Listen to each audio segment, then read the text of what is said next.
I thought it'd be a good idea to talk about grooving with a recorded rhythm section. In teaching this course up to now, I've heard a lot of examples, and I hear a wide range, evidence of a wide range of experience with playing with bands and playing with recorded tracks. The idea with every recording that you make on the guitar is to make sure that you're playing with the right level of intensity. And a lot of times the best indicator as far as the level of intensity is what's going on in the drums. Let's start out with the most basic drum sound, this metronome. So I'm going to use Lesson 3, Topic 1 as material for this. 1, 2, 3, 4.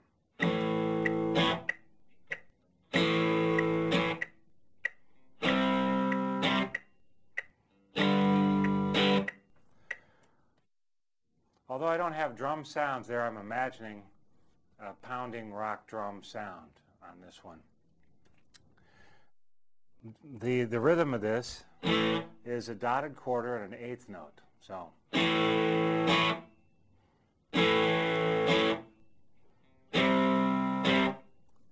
1, 2, 3, 4.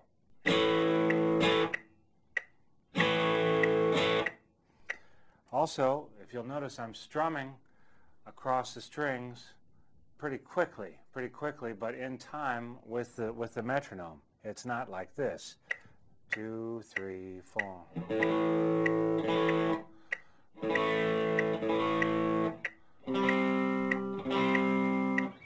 It's important to get the notes, but it's not more important to get the notes than the rhythm and the intensity. You've got to play with the right articulation, the right time feel, the right timbre. All of these things go into it. We spend a lot of time talking about the notes that we're playing, but really use your ears to listen to the tracks that I've recorded and the great performances especially to get some indicators as to how you should best play. Now let me demonstrate with a drum sound on my computer.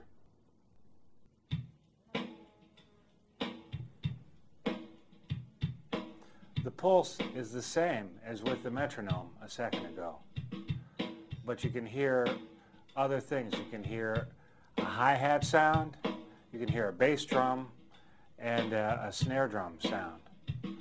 So what I'm going to try to do is pretend like I'm playing into the center of the drum set to get to try to match the level of intensity of this great drummer. 1, 2, 3, 4. I'm really trying to make it so that there is one sound. There's one sound that's happening with this. It's not.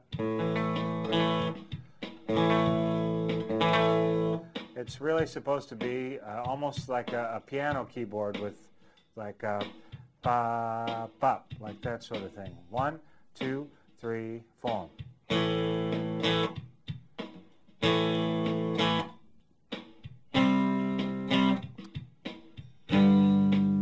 Now with fuzz.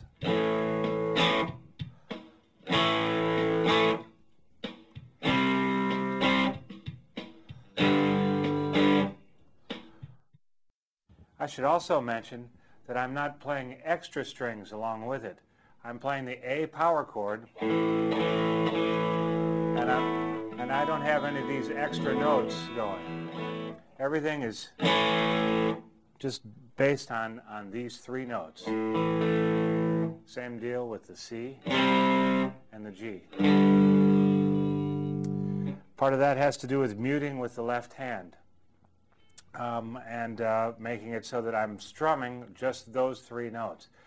For the A, my thumb is sneaking up and muffling the bottom string, so you can't hear that. And my first finger is muffling the second string, and my pinky is kind of sneaking around and muffling the first string. So making it so that there's only really three sounds being made. 2, 3, foam.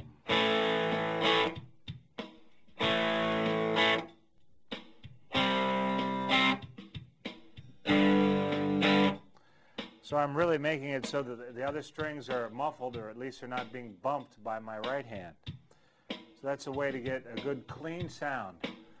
It takes some practice, but if you really want to make it sound good, that's what you've got to do.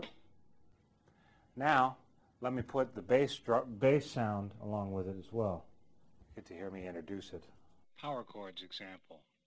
1, 2, 3, 4.